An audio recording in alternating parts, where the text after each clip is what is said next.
प्रिय दर्शकों, नमस्कार। आज आप सभी के समक्ष एक युवक की जन्म कुंडली लेकर मैं आया हूं।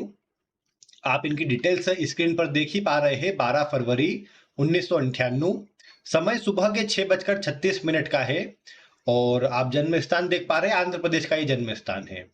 अगर इनकी जन्म कुंडली की बात करें तो कुंभ लग्न की जन्म कुंडली आप देख पा रहे हैं, जिसमें सिंह राशि इनकी बनती है। तो इस राशि और लग्न का इनके ऊपर कैसा प्रभाव पड़ेगा, इनके कुछ प्रश्न हैं, उस पर भी हम आएंगे। विवाह आदि से जुड़े इनके प्रश्न हैं और अन्य ग्रह अवस्था की भी चर्चा करेंगे। तो आप ध्यान पूर्वक आज की वीडियो को देखते रहे, जिससे आपको भी इस कुंडली से जुड़ा कुछ विशेष और महत्वपूर्ण जानने को मिले। आइए बिना विलंब किए हम अध्ययन की ओर बढ़ते हैं। सबसे पहले आप जैसा कि देख पा रहे हैं, लग्न जो है ये लग्न शनि से प्रभावित है, राशि सूर्य से प्रभावित है। इसका प्रभाव व्यक्ति के जीवन में कहीं ना कहीं संघर्ष में वृद्धि करवाता है। अन्य का सपोर्ट थोड़ी कम मात्रा में मिल पाता है।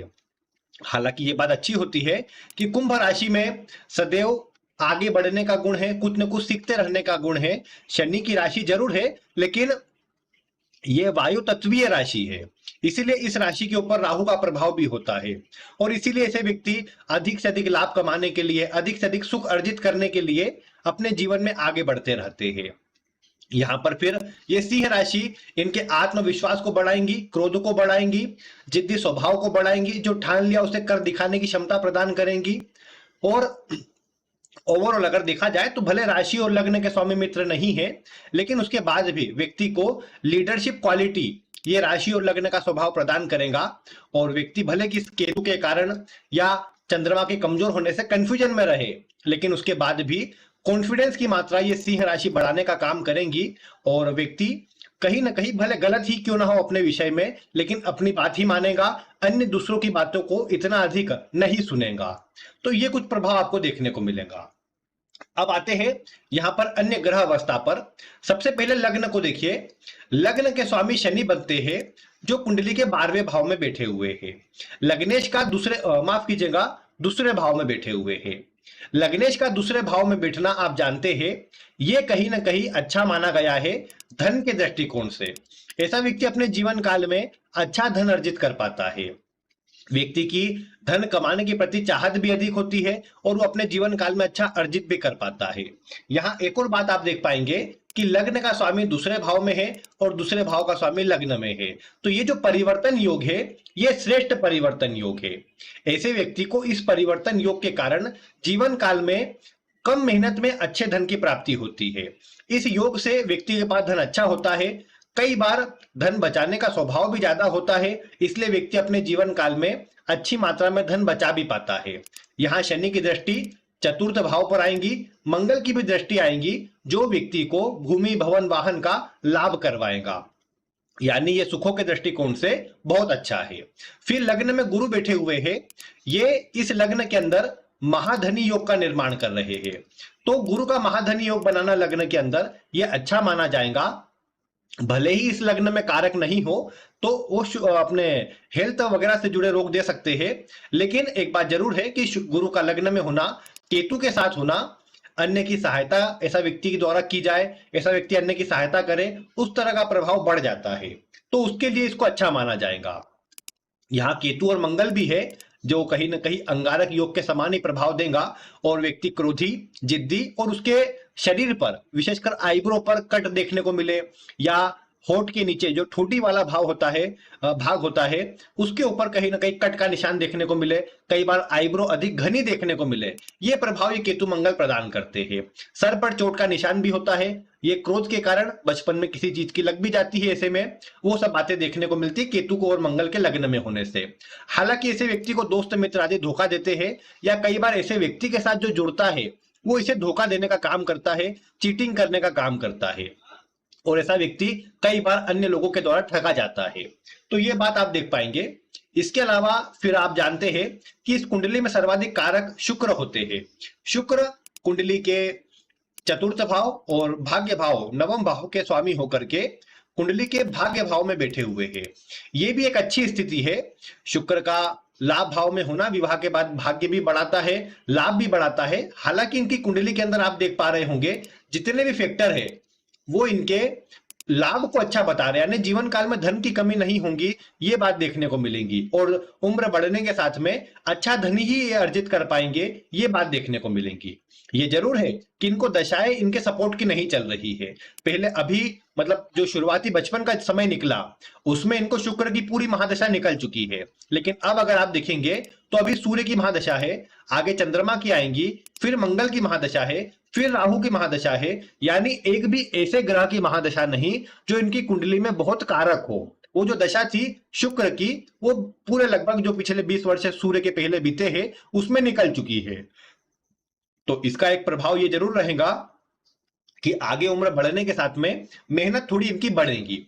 मैंने आपको एक और बात बताई थी कि शनि से पीछे जो है वो आप लेकर के आए हैं, तो शनि से पीछे आप देखेंगे बहुत सारे ग्रह है, ये मजबूत भी है, तो ये अपने जीवन काल में अच्छी सुख सुविधा लेकर के जन्मे हैं या शुरुआती जीवन काल में अच्छा सुख इनको मिल गया है, ये सब बातें देखने को मिलेंगी। लेकिन चूंकि आप जानते हैं आगे मेष राशि है जो शनि की नीच राशि और विरोधी राशि है, यानी उम्र बढ़ने के साथ में ऐसी अवस्था में संघर्ष और मेहनत में वृद्धि होती है। ये जरूर है कि व्यक्ति को मेहनत करने के लिए तैयार रहना चाहिए, आलस से बचाव करना चाहिए। हालांकि मंगल जो लग्न में बैठे हैं ये इनको मेहनती और कर्मठ बना रहे हैं और आगे बढ़कर ये अपने जीवन काल में अच्छी सफलता अर्जित कर पाए, ये प्रभाव भी अवश्य से देने का काम करेंगे। बाकी फिर भी ओवरऑल धन आदि की स्थिति कुंडली में अच्छी है, तो वो कोई बड़ी चिंता की बात नहीं है। फिर बुध इस कुंडली में पंचम के स्वामी होते हैं और अष्टम के स्वामी होते हैं, कुंडली के 12वें भाव में है। कई बार ऐसी अवस्था में कहीं बाहर जाकर के शिक्षा होना या कई बार शिक्षा में कुछ रुकावटें आना, ज्यादा मेहनत के बाद शिक्षा में सफलता मिल पाए, कई बार फिर जो शिक्षा ग्रहण करी उससे जुड़ा कार्य ना कर पाए, या फिर जो शिक्षा ग्रहण करी उससे जुड़ी जॉब इतनी अच्छे से ना कर पाए, उसमें परेशानी आए, इस तरह की कुछ बातें देखने को मिलती है। तो ये थोड़ा सा मतलब उसके लिए कमजोर रहता है। फिर यहाँ पर आप देख पा रहे हैं सूर्य जो सप्तम के स्वामी है वो कुंडली के 12वें भाव में बैठे हुए हैं, है 29 डिग्री पर, यानी कमजोर है। तो इसका प्रभाव भी क्या दिखेंगे, सप्तमेश जब 12वें भाव में हो तो विवाह में विच्छेद होना या तलाक आदि जैसी स्थिति बन जाना या मन मुटाव विवाद होना। और उसमें प्रमुख कारण ये बनता है कि देखिए अष्टम का स्वामी और सप्तम का स्वामी दोनों साथ में है, कुंडली के 12वें भाव में है। 12वां भाव कहीं ना कहीं जाना जाता है विशेषकर किसी से गुप्त संबंध अष्टम भाव दर्शाता है और 12वें भाव में जाकर ये बात प्रबलता को ले लेती है। तो सप्तमेश, पंचमेश और अष्टमेश इन तीनों का कुंडली के 12वें भाव में होना ये इनके वैवाहिक जीवन को खराब करेगा, क्योंकि इनके जो अन्य से संबंध है उसको ये दर्शा रहा है, उसके कारण इनकी बदनामी भी हो और कहीं ना कहीं प्रॉब्लम का सामना भी इनको करना पड़े या विवाह विच्छेद हो, वो प्रभाव भी इनकी कुंडली दर्शा रही है। क्योंकि सप्तमेश का 12वें में जाना, सप्तम भाव में चंद्रमा राहु की युति का होना, ये प्रॉब्लमेटिक जरूर बन जाएंगी। और ऊपर से क्रोध को आप देख ही पा रहे हैं, तो ये परेशानी का कारण बन सकता है। शनि के शुक्र के ऊपर शनि की दृष्टि भी आ रही है, राहु की दृष्टि भी आ रही है, तो ये भी व्यक्ति को भटकाने का काम करता है, चारित्रिक रूप से कमजोर करता है और कहीं ना कहीं अपनी चारित्रिक कमजोरी के कारण ही ऐसा व्यक्ति पतन को प्राप्त करता है या जीवन में जो हासिल करता है उसे गवा देता है। तो इनको चाहिए कि अपने जीवन काल में ऐसी किसी भी परिस्थिति का सामना न करना पड़े, उसके लिए इनको केवल और केवल अपने जीवन काल में अच्छे कार्यों से जुड़ना चाहिए। ये सदकर्म करेंगे, जो गुरु केतु की युति बता रही है कि व्यक्ति धार्मिक होता है, अच्छे कर्मों को करने वाला होता है, तो इन दो की एनर्जी को अगर ऐसा व्यक्ति बढ़ाएगा तो अपने जीवन में सफलता अर्जित कर पाएगा। और अगर भोग विलास या अन्य व्यर्थ की चीजों की तरफ ध्यान देगा तो निश्चित ही ऐसा व्यक्ति अपने जीवन काल में केवल और केवल परेशानी को प्राप्त कर पाएगा। तो ये चॉइस इनके ऊपर है। हालांकि कुंडली के योग इनको इतना सपोर्ट नहीं दे रहे अच्छे मार्ग की ओर बढ़ने के लिए। अब ये कर्म ही बोलिए पूर्व जन्म के, जिसका भुगतान इन्हें इस समय पर करना पड़ेगा। लेकिन इनको बस सलाह यही दी जा सकती है कि अच्छे कर्म करने चाहिए, जिससे इनका आगे का जो जीवन है वो अच्छा हो सके। फिर आप जानते हैं सप्तम भाव में चंद्रमा राहु, कहीं ना कहीं जीवन साथी का स्वभाव थोड़ा सा चिड़चिड़ा, जिद्दी और मन में कंफ्यूजन वाला। चंद्रमा राहु है तो कहीं ना कहीं टेंशन लेना या टेंशन देना दोनों ही स्वभाव होता है। जल्दी घबराने का स्वभाव भी कई बार जीवन साथी में देखने को मिलता है। चंद्रमा राहु है तो ये संभावना बढ़ जाती है कि ऐसे में विवाह अदर कास्ट के अंदर हो। अब सप्तमेश 12वें भाव में है तो नॉर्मली देखने को मिलता है कि ऐसी अवस्था में जो विवाह होता है वो प्रायः लगभग या तो 28 वर्ष के आसपास के आयु के योग बनना चालू होते हैं, उसके बाद ही प्रभाव मिल पाता है। मैंने बताया था चंद्रमा पीड़ित हो तो 28 वर्ष के लगभग ही विवाह के योग बनना चालू होते हैं, और नॉर्मली कई बार उसके बाद ही प्रभाव मिल पाता है। और यहाँ तो मांगलिक भी है ये, और ये मांगलिक थोड़ा सा कमजोर कहा जाएगा, तो इसलिए उसका मिलान भी इनको करना चाहिए। नवमांश के सप्तम भाव में अगर आप देखेंगे तो वहां भी मंगल है, और वो अपनी ही राशि में हालांकि, लेकिन जीवन साथी को गुस्सेल जिद्दी तो बता ही रहे हैं, और उनके क्रोध के कारण और इनके क्रोध के कारण आपस में मन मुटाव, झगड़े विवाद होना और वैवाहिक जीवन में परेशानी आना, वो प्रभाव कम से कम बन सकता है। लेकिन यहाँ पर अच्छी बात है कि गुरु की दृष्टि पड़ रही है, चतुर्थ भाव बलवान है, लग्नेश भी ऐसा कोई विशेष खराब नहीं है, जिस कारण से नवमांश कम से कम विवाह को बचाने वाली स्थिति दर्शा रही है।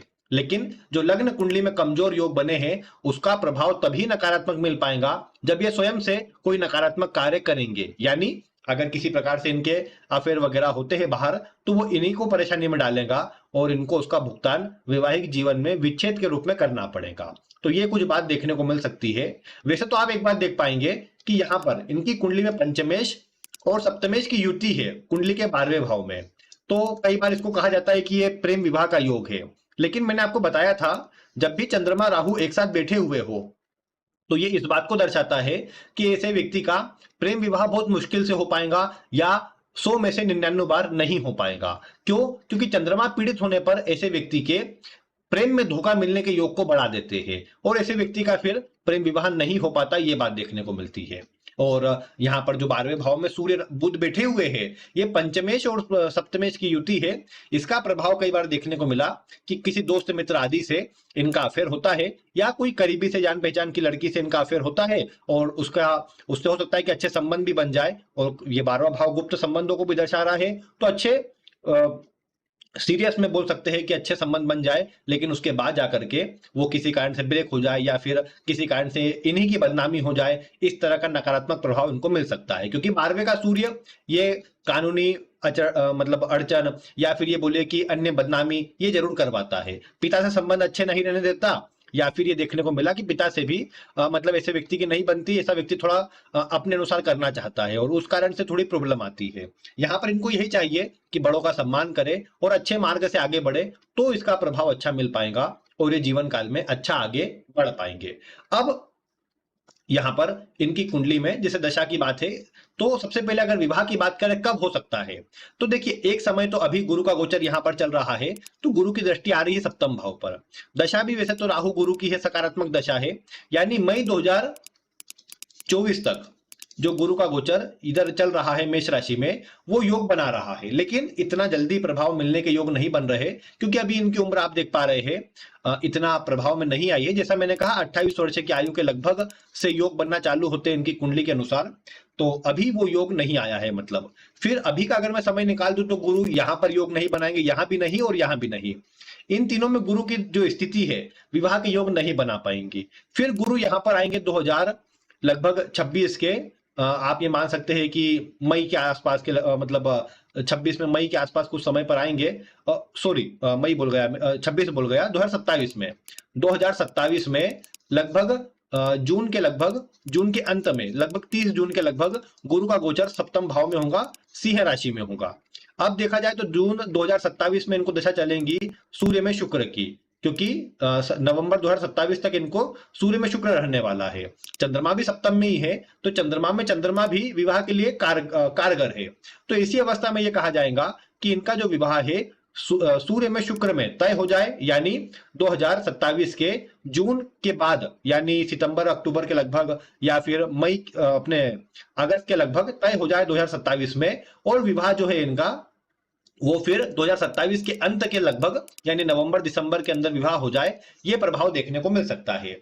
विवाह जो होगा वो पूर्व दिशा में होगा, जैसा कि ये शुक्र बता रहा है। इसके अलावा फिर आप एक बात देख पाएंगे कि यहाँ पर विवाह तो इनका पूर्व दिशा में होगा, लेकिन जो जीवन साथी, जैसा मैंने कहा, सूर्य का प्रभाव है, और थोड़ा कंफ्यूजन, थोड़ा जिद्दीपन, थोड़ा इगोइस्टिक स्वभाव, थोड़ा अपने अनुसार काम करने का स्वभाव, सभी को अपने अंडर में लेकर चलने का स्वभाव ज्यादा देखने को मिलेगा। और सूर्य का प्रभाव है, तो देखने में कम से कम आप ये बोल सकते हैं कि गेहुआ रंग अधिक रहे। उम्र में भी अंतर आप कर देखेंगे ना, तो कई बार चंद्रमा राहु के हिसाब से 3-4 वर्ष का ही अंतर होता है, कोई बड़ा अंतर नहीं होता। विशेषकर लड़की के छोटा होने के योग ज्यादा है, विशेषकर 2.5-3 वर्ष के लगभग छोटी हो लड़की, ये बात भी बढ़ती है, क्योंकि नवमांश में देखिए वृश्चिक राशि में ही शुक्र गया है। अब वृश्चिक राशि कोई ऐसी राशि नहीं जिसमें उम्र में बड़ा अंतर देखने को मिले, मंगल की ही राशि है, मंगल ज्यादा से ज्यादा 4 वर्ष का अंतर कर सकते हैं, लेकिन ऐसा कोई प्रभाव देखने को नहीं मिलता। हाँ, ये जरूर है, चंद्रमा राहु जैसे ग्रह बैठे हैं तो विवाह में कुछ अलग तो अवश्य से होगा, जैसे इनका विवाह अदर कास्ट में हो जाए, इस तरह का प्रभाव देखने को मिल सकता है। तो ये कुछ बात इनकी कुंडली दर्शा रही है, लेकिन अगेन वही कहूंगा कि लव मैरिज का कोई योग नहीं है। इसको मैंने 2-3 तरह से चेक किया है। एक तरीका तो मैंने बताया, चंद्रमा पीड़ित है। दूसरा तरीका एक इसमें कृष्णामूर्ति पद्धति आप जानते हैं, उससे मैंने रीचेक किया तो वहां पर शुक्र का प्रभाव आ रहा है, और शुक्र आप जान रहे हैं चतुर्थ का स्वामी है, तो चतुर्थ भाव जो है वो पंचम का 12वां है। इस कारण से वो प्रेम को नेग्लेक्ट करता है या कैंसल करता है। इसी कारण से देखने को मिला कि इनके विवाह में धोखा मिलने के योग है, विवाह पास में होने के योग है, लेकिन उसमें ये योग नहीं है कि किसी जान पहचान की लड़की से हो या फिर इनकी मर्जी से हो, ऐसा कोई प्रभाव नहीं आ रहा है। तो ये थोड़ी कमजोरी वाली बात इनके लिए जरूर है, क्योंकि इनके मन में हो सकता है कि अफेयर वगैरह के कारण इनका मन हो कि अपनी मर्जी से करे, लेकिन ऐसा कोई योग नहीं बन रहा है।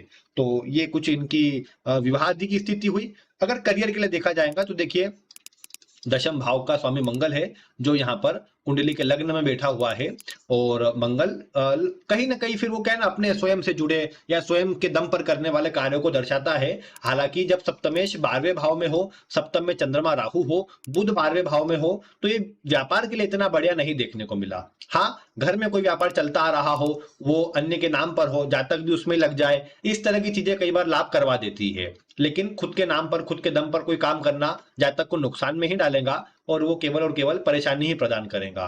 तो इसीलिए यहाँ पर यही कोशिश करना चाहिए कि करे तो नौकरी करे, वैसे नौकरी के योग भी इतने नहीं बन रहे, तो व्यापार करे लेकिन किसी अन्य के नाम पर करे, और घर में अगर चलता आ रहा हो तो वैसा करे, या फिर घर की किसी स्त्री वर्ग की ओर, या विवाह होने के बाद पत्नी के नाम पर, या अपनी माता के नाम पर कार्य को करे, तो ज्यादा अच्छा परिणाम इनको प्राप्त हो पाएगा, और अपने जीवन काल में ये कम से कम फिर उस कार्य से थोड़ा लाभ अच्छा प्राप्त कर पाएंगे। हालांकि धन की स्थिति कोई कमी नहीं है धन में, तो वो प्रभाव तो ये अच्छा प्राप्त कर ही लेंगे। कहीं विदेश से जुड़ना हो या बाहर के देशों से जुड़कर कोई काम करना हो तो इनके लिए बहुत अच्छा रहेगा, उसमें अच्छा प्रभाव ये जरूर से प्राप्त कर पाएंगे। तो ये तो कुछ इनके कार्य आदि की स्थिति हुई। अब प्रिय दर्शकों, आप अगर इनके विषय में कुछ बताना चाहते हैं तो आपका स्वागत है, आप वीडियो में कमेंट करके अवश्य से बता सकते हैं। धन्यवाद।